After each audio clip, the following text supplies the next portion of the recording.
Hello friends, my self अंकुश। मैंने आपको last class में यूनिट एंड डायमेंशन चैप्टर को ख़त्म कर दिया था। यानी मैंने बताया था कि यूनिट एंड डायमेंशन चैप्टर हमारा आज फिनिश हो जाएगा।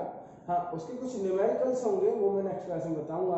कुछ और टॉपिक और एक्स्ट्रा क्वेश्चन हैं, तो मैं आपको क्वेश्चन में बाद में करा दूंगा। तो आज हम एक नया टॉपिक स्टार्ट करते हैं, वो है वेक्टर। बेसिकली ये चैप्टर नहीं है, ये वेक्टर क्या है, टॉपिक है। क्योंकि वेक्टर जो है वो 11th क्लास में बहुत ही इंपॉर्टेंट है। 11th क्लास में इंपॉर्टेंट क्यों है? क्योंकि बिना वेक्टर के हमारे जो डायरेक्शन वाली क्वांटिटी हैं वो हम पढ़ नहीं सकते हैं, यानी उनको हम कवर नहीं कर पाएंगे। इसलिए हमें वेक्टर क्वांटिटी के बारे में पता होना चाहिए, है। तो इस वेक्टर क्वांटिटी में एक खाली वेक्टर क्वांटिटी को ही नहीं समझना है। वेक्टर क्वांटिटी में वेक्टर एडिशन आता है, वेक्टर एडिशन के साथ साथ में इसकी प्रॉपर्टी आती हैं, इसके टाइप ऑफ वेक्टर आते हैं कि कितने टाइप के वेक्टर हैं, वेक्टर को कैसे रिप्रेजेंट करते हैं, है ना। तो और वेक्टर मल्टीप्लिकेशन आता है, डॉट प्रोडक्ट आता है, क्रॉस प्रोडक्ट आता है। तो ये वेक्टर जो है वो आपका एनसीईआरटी में बहुत छोटा सा टॉपिक दे रखा है, लेकिन अगर हम अच्छे से अगर हम इसको स्टडी करेंगे तो ये काफ़ी बड़ा टॉपिक होता है ना बच्चों। तो चलो आज हम वेक्टर स्टार्ट करते हैं। तो सबसे पहले मैं बात कर रहा हूँ बेटा वेक्टर की। तो वेक्टर है क्या? वेक्टर एक मतलब ये समझिए कि एक ऐसी क्वांटिटी होती है वेक्टर जो डायरेक्शन पे डिपेंड करती है ना। किस पे डिपेंड करती है? डायरेक्शन पे। तो सबसे पहले हम पढ़ेंगे टाइप ऑफ क्वांटिटीज, है ना। बेसिकली हमारे यहाँ पर यानी हमारे फिजिक्स के अंदर 3 टाइप की क्वांटिटीज है। कितनी क्वांटिटी है? 3 टाइप ऑफ क्वांटिटीज हैं। जैसे आपका नंबर वन आती है तो स्केलर क्वांटिटी आती है, वेक्टर क्वांटिटी आती है, थर्ड आता है टेंसर क्वांटिटी। कौन सी क्वांटिटी है? टेंसर क्वांटिटी, है ना। फर्स्ट कौन सी है? Scalar, second vector, third tensor quantity. तो सबसे पहले हम स्केलर क्वांटिटी के बारे में बात करेंगे। अच्छा, क्वांटिटी मतलब कौन सी क्वांटिटी? फिजिकल क्वांटिटी ही है ये, बट फिजिकल क्वांटिटी में भी अलग अलग होती हैं। जैसे आपकी कुछ आपकी स्केलर होती हैं, कुछ वेक्टर होती हैं, और कुछ आपकी क्वांटिटी टेंसर होती है। ठीक है, तो हम सबसे पहले आज स्टडी करने वाले हैं स्केलर क्वांटिटी के बारे में कि स्केलर क्वांटिटी क्या होती है। तो स्केलर क्वांटिटी का मतलब होता है वो ऐसी क्वांटिटी जिनमें सिर्फ और सिर्फ यानी ऐसी क्वांटिटी जिसको रिप्रेजेंट करने के लिए सिर्फ मुझे किसकी रिक्वायरमेंट होती है? मैग्नीट्यूड की रिक्वायरमेंट होती है। किसकी रिक्वायरमेंट होती है बेटा?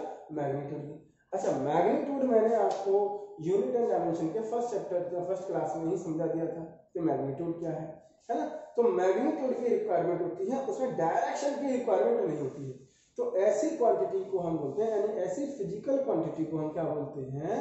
ऐसी फिजिकल क्वांटिटी को हम स्केलर फिजिकल क्वांटिटी बोलते हैं। कौन सी बोलते हैं बेटा? स्केलर। तो देखिए एक बार, a physical quantity which can be described completely by its magnitude only and does not require a direction is known as a scalar quantity। जैसे आप एग्जांपल में देखेंगे तो मास, लेंथ, टाइम, वॉल्यूम, डेंसिटी, है ना, एक्सेट्रा एक्सेट्रा, बहुत सारी physical quantity हैं जो स्केलर क्वांटिटी होती हैं, जिनमें कोई डायरेक्शन की रिक्वायरमेंट नहीं होती है। अब जैसे मान लीजिए मार्केट में आप कुछ लेने गए कि अंकल हमें 2 kg शुगर दे दीजिए, तो अंकल को 2 kg शुगर मांगा आपने, यानी मास मांगा है। क्या मांगा है? मास, है ना। 2 kg का मतलब मास मांगा है। अब मास को ऐसा थोड़ी बोला कि सर अंकल जी 2 kg जो है वो एक्स डायरेक्शन में दे दो या वाई डायरेक्शन में दे दो, है ना। तो ये कुछ ऑड लग रहा है ना, 2 kg एक्स डायरेक्शन में, तो है ना 5 kg वाई डायरेक्शन में, ये ऑड है, मतलब अच्छा समझ में नहीं आ रहा है ना, कुछ गड़बड़ है इसमें, है ना। तो इसका मतलब ये हुआ इसमें कि यहाँ हमें डायरेक्शन का बोलना ही नहीं है, क्योंकि ये कैसी क्वांटिटी है? मास। मास एक स्केलर क्वांटिटी है ना। समझ आई बेटा? अब सेकंड भी है तुम्हारा। टाइम क्या है? टाइम क्या किसमें लेते हैं? सेकंड में। तो टाइम 2 आवर्स एक्स डायरेक्शन में ऐसा थोड़ी बोलते हैं, है ना। तो ये हमें क्या है? ये हमारी स्केलर क्वांटिटी है। यानी स्केलर क्वांटिटी में कभी भी किसकी जरूरत नहीं पड़ती है, कभी भी वेक्टर क्वांटिटी मतलब कभी भी डायरेक्शन की रिक्वायरमेंट नहीं होती है। ठीक है बच्चों? अच्छा, अब मैं बात कर रहा हूं वेक्टर क्वांटिटी की। तो वेक्टर क्वांटिटी क्या है? वेक्टर क्वांटिटी मतलब वो क्वांटिटी है जिनमें हमें किसकी रिक्वायरमेंट हो? मैग्नीट्यूड के साथ साथ डायरेक्शन की भी रिक्वायरमेंट है। अगर कोई भी ऐसी फिजिकल क्वांटिटी जिसको डिस्क्राइब करने के लिए जिसको डिस्क्राइब करने के लिए मैग्नीट्यूड के साथ साथ हमें डायरेक्शन की भी रिक्वायरमेंट है, इसका मतलब वो कौन सी क्वांटिटी है, वेक्टर क्वांटिटी है। बट इसमें एक और चीज आती है, इसमें एक वेक्टर अलजेब्रा होता है, जैसे आप अलजेब्रा कहते हैं ना अर्थमेटिक 2 + 2 = 4, यहाँ पर वेक्टर में भी एक अलजेब्रा होता है, इसको बोलते हैं वेक्टर अलजेब्रा। क्या बोलते हैं उसको, वेक्टर अलजेब्रा। पर वेक्टर अलजेब्रा को 2 + 2 करके 4 नहीं बोलते हम, ठीक है, उसमें डिपेंड करती है कंडीशन, वो हम आगे चलते स्टडी करेंगे उसके बारे में वेक्टर अलजेब्रा क्या है, ठीक है। अच्छा, तो इसका मतलब यहाँ पर देखें, a physical quantity which requires magnitude and a particular direction when it is expressed and follow the vector algebra, उस क्वांटिटी को क्या कहते हैं, is known as लिख देता हूं मैं, is known as vector quantity. समझ आया बेटा, है ना। तो physical quantity which required magnitude and a particular direction when it is expressed and follow the vector algebra is known as vector quantity। कौन सी क्वांटिटी है ना। फॉर एग्जांपल डिस्प्लेसमेंट है, फोर्स है, वेलोसिटी है, मोमेंटम है, ये सारी क्वांटिटी है ना, इसमें डायरेक्शन की रिक्वायरमेंट होती है, मैग्नीट्यूड के साथ साथ डायरेक्शन की भी होती है, और ये वेक्टर अलजेब्रा को भी फॉलो करते हैं। आया बेटा समझ। तो ये हमारी हो गई वेक्टर क्वांटिटी। तीसरी यानी थर्ड जो क्वांटिटी है वो है टेंसर क्वांटिटी। कौन सी क्वांटिटी बेटा, टेंसर, ठीक है। तो चलो टेंसर क्वांटिटी के बारे में देख लेते हैं।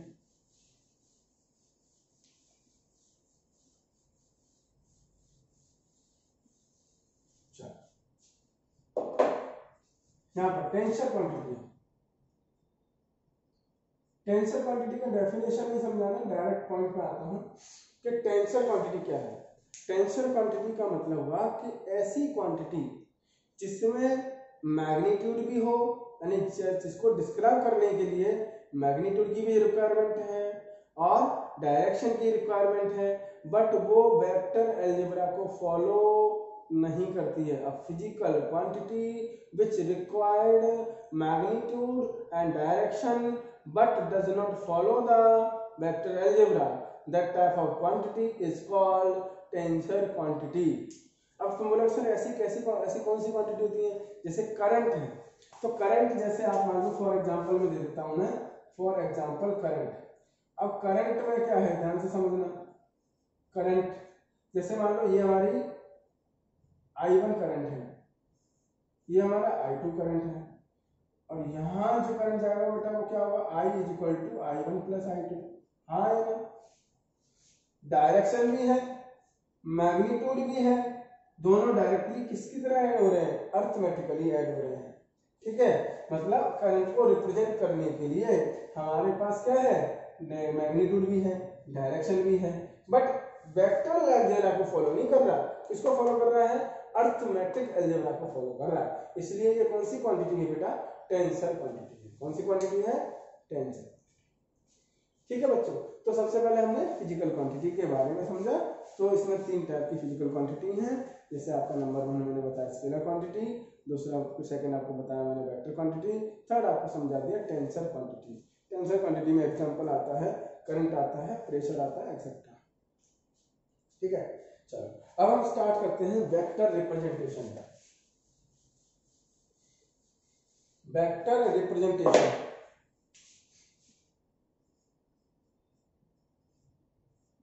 वेक्टर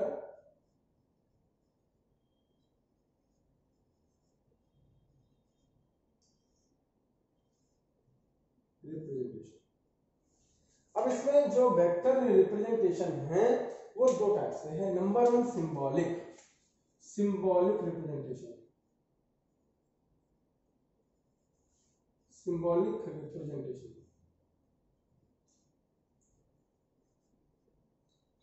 सिंबॉलिक रिप्रेजेंटेशन मतलब इसमें यह है कि किसी भी अल्फाबेट के ऊपर, कोई भी अल्फाबेटिकल दिया गया है, क्या दिया है, कोई भी अल्फाबेटिकल दिया गया है, अगर हम उसके ऊपर कोई एरो लगा देते हैं तो वो अल्फाबेट एक वेक्टर क्वांटिटी को डिनोट करता है ना। किसको डिनोट करता है, वेक्टर क्वांटिटी को। तो put the put over the arrow on, है ना, put over the arrow on alphabetical, this alphabetical represent physical vector quantity. कौन सी क्वांटिटी करता है बेटा ये? फिजिकल वेक्टर क्वांटिटी, है ना। तो जैसे फॉर एग्जांपल मान लो कि ए है, अगर ए कोई फिजिकल क्वांटिटी को बताता है, तो अगर मैंने इस पर एरो लगा दिया तो ये किसको रिप्रेजेंट करता है? ये वेक्टर क्वांटिटी को रिप्रेजेंट करता है, ठीक है। किसको करता है? वेक्टर क्वांटिटी, ओके बेटा। अच्छा, अगर मान लो मैंने खाली ए ले लिया तो ये किसको करता है? ये आपका स्केलर क्वांटिटी है। किसको करता है? स्केलर क्वांटिटी को। मतलब यहाँ पर एक ही बात समझ आती है कि ये जो एरो दिख रहा है ना, ये जो एरो दिख रहा है आपको, ये एरो क्या दिखाता है? It represent vector quantity, it is represent vector quantity, ठीक है। ये किसको रिप्रेजेंट कर रहा है? Vector quantity. समझ आया बेटा, है ना, क्लियर है। Arrow put over the alphabet, है ना, क्या है?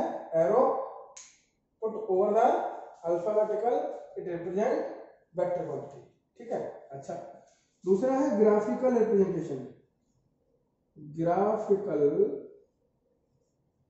Representation,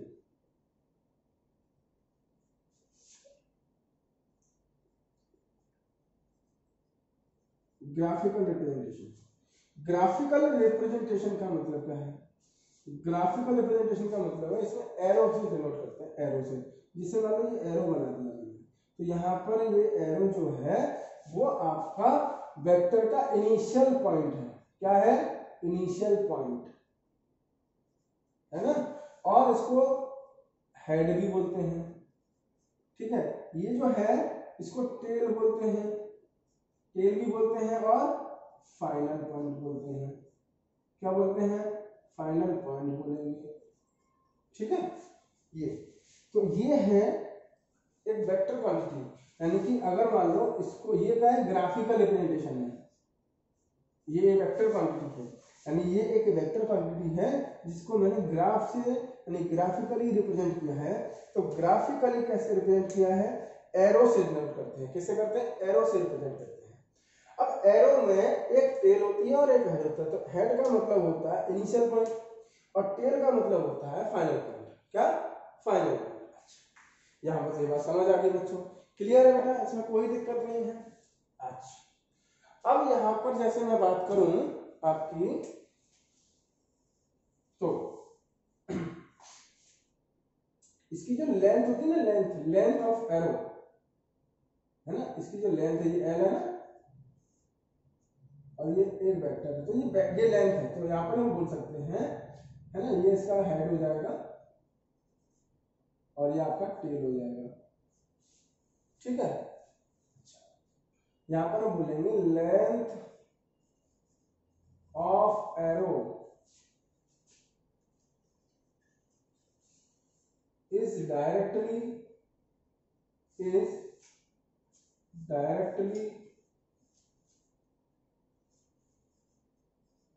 proportional to directly proportional to magnitude of vector, है ना, magnitude of vector, magnitude of, समझ गए? यानी कि ये लेंथ जितनी ज्यादा होगी उतना ही ज्यादा मैग्नीट्यूड होगा किसका? वेक्टर का। अच्छा, एक बार फिर से देख लो।